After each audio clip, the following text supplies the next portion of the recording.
Hi Gemini, and welcome to your Venus love reading. Venus is moving into Scorpio on October 8th, and she will be there until October 13th. So this will be a very intense and transformational time, as well as a very passionate time for some. Also, this reading is for those of you with a Sun in Gemini or your Venus in Gemini. So let's see how Venus's movement into Scorpio is going to impact your love life, Gemini, over the course of October. We got messages. So this is the primary energy right here, Gemini. So a lot of conversations, communications, could be some confessions of like, hey, I'm feeling you, Gemini, or I'm still thinking about you. Or Gemini, this could be you, where you are feeling really inclined to express yourself, tell somebody your side, tell somebody how you feel, tell somebody that you have a crush on them.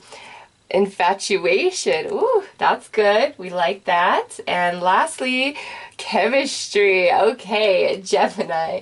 So listen, with this coming out, as your primary energy for Scorpio, or for Venus moving into Scorpio, I just have to say, this is really going to impact you guys in, a sexual way, really. Whether you are dating somebody or you are committed, I just see like the chemistry exploding between you guys, all right? Or Gemini, those of you where this is like a newer person you're talking to or a new person that you meet in the month of October, it's just like, wow, the chemistry, the connection, the passion, the heat, the spice, the zestiness, like however you want to look at it, is off the charts. Oh my goodness. And we're talking about it. So this could be a lot of, hot messages going back and forth between you and another person.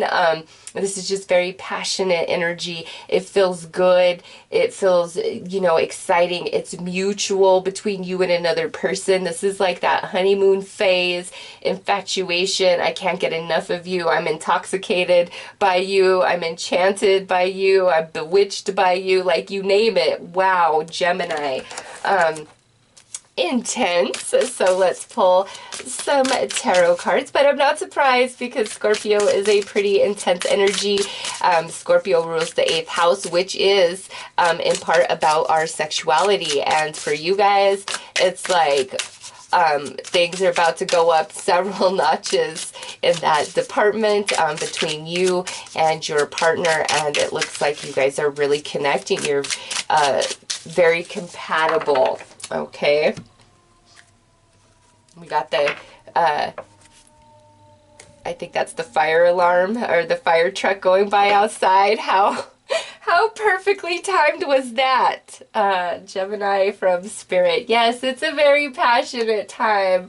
Fire alarm time. Okay, yeah, okay. 10 of Wands. Oh. Knight of Cups. Hanged Man.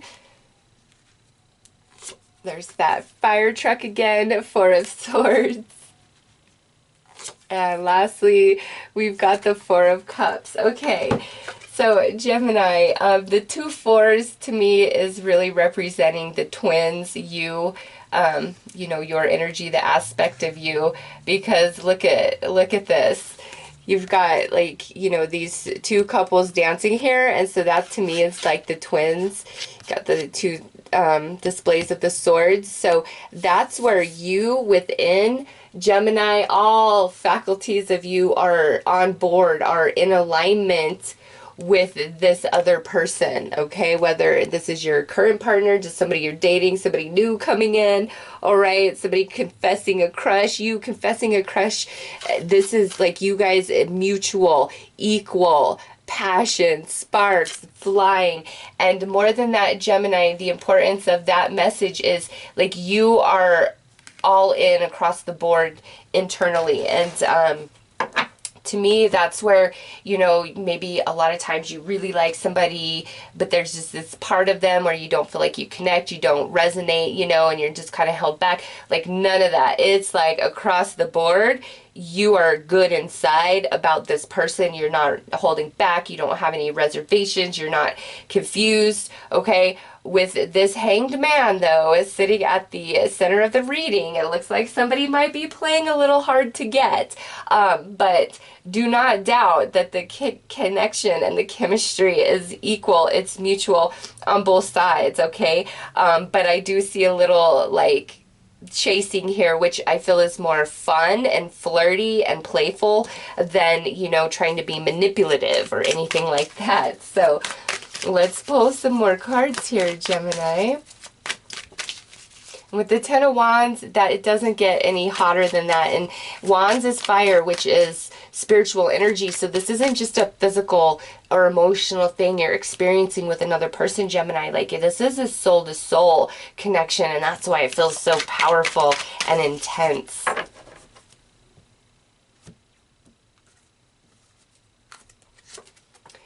Ooh, we're building dreams together, so we could be doing a little bit of travel or thinking of doing some travel. Awakening emotions. Look at that. Just look at the image of that. That is somebody who is just like, wow, you know, the fairies are flying around me. I am enchanted by the mere vision of you.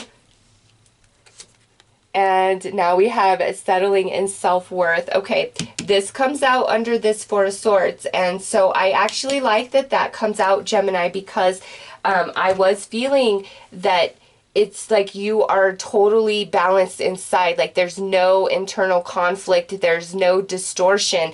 You don't feel like this. And maybe sometimes you do. Like, even if you really like somebody or you're really into somebody, maybe oftentimes it feels like there's just not compatibility across the board. But because you like them and there's good chemistry and connection, you're like, okay, I'll pursue this. But there's always this part of you that feels a little bit empty or unsatisfied, all right? That's not the case in October. Like, you are not feeling that. You feel like you are with your match, your one, like your soulmate, your twin flame. And this is just a general reading, so whether that person is that or not, I cannot say. I could just tell you that that's how you're feeling about them, and that's how they are feeling about you, okay? This is a very, very powerful and intense connection between two people. It's mutual, it's equal, it's flirty, it's fun. There's a little bit of chasing going on. There's potential travel coming through, and this could be like, you know, somebody you just met, but you guys are just so like gaga over each other. You're like, hey, let's go to Paris, or hey, let's go to the beach, you know, let's go spend some time just falling in love with each other and just being in each other's company. Like, this energy, Gemini, is honestly the kind that we all want to have, but we hate seeing other people wrapped up in it. Like, sometimes, you know, you could see two people and it's beautiful, but sometimes they're just a little bit too much on each other and the energy's just popping a little too much and you're like, get a room, right? That might be you guys, okay? Where people are like, oh my God, and it's like you don't even realize the passion is just so intense. You guys are just so wrapped up in each other that it's like you kind of forget, oh yeah, you're right, maybe this is a little too much, all right? It's what I see here, Gemini. It's a good reading, like, I'll give you that. Very passionate, very intense, but in a good way. And I do see some travel, and where you typically feel like you settle or are not fully satisfied, that is not even an issue with whatever's going on in October for you, Gemini. So let's pull some more cards. Okay, mixed emotions and growing closer. All right, Gemini, this connection may freak you guys out a little bit, or may freak the other person out a little bit, because with mixed emotions right there, like, that's the only card that I feel is, you know, kind of negative about all of this. It's, you know, it may be so much that one of you feels a little scared, but you're growing closer. Like, it's just such a natural, organic relationship, and the unfoldment of it, there's no forcing here. It just happens, and you can't help it. Like, you just feel so drawn into each other, okay, Gemini? And so that can be a very scary and intimidating thing, especially with the amount of energy and passion that I see flowing through this reading, you know, it can make somebody afraid because is this too good to be true? Or this person, man, if this doesn't work out, would destroy me. Like, it could be that type of fear just because of how compatible you guys feel. Like I said, it's like, you're my soulmate, you're my twin flame, you're the one I'm supposed to be with, you're the one I want to marry. Like, it's just, I'm in love with you, every part of you. Like, there is, all of you is perfection, that energy. And it might be a little scary, but I don't think that really is going to hinder much, because the magnetism, the draw to each other is just so strong. It overcomes both of you. Like, this is forces of nature at work to make sure what is meant to be is going to be. And man, it is like a fireworks show, and beautiful, and you're going to love it. And, you know, the Taurus had kind of a spicy reading, but Gemini, you guys take the cake, just with everything I've seen come through. And, you know, don't hold back. Don't be afraid. It's mutual, even though there's a little bit of cat and mouse, or maybe going on this trip. Are we rushing things? No, what's meant to be is meant to be. And this is beautiful energy. Indulge it to the very last drop, because I don't feel like, you know, this happens every day. This is like once in a lifetime connection with this chemistry and soul bond and alignment and just relation to each other. It's beautiful, Gemini, and we're talking, we're sharing, and communication is so important, right? So anyways, those are your messages, Gemini. I am wishing you guys all the very best. Take care.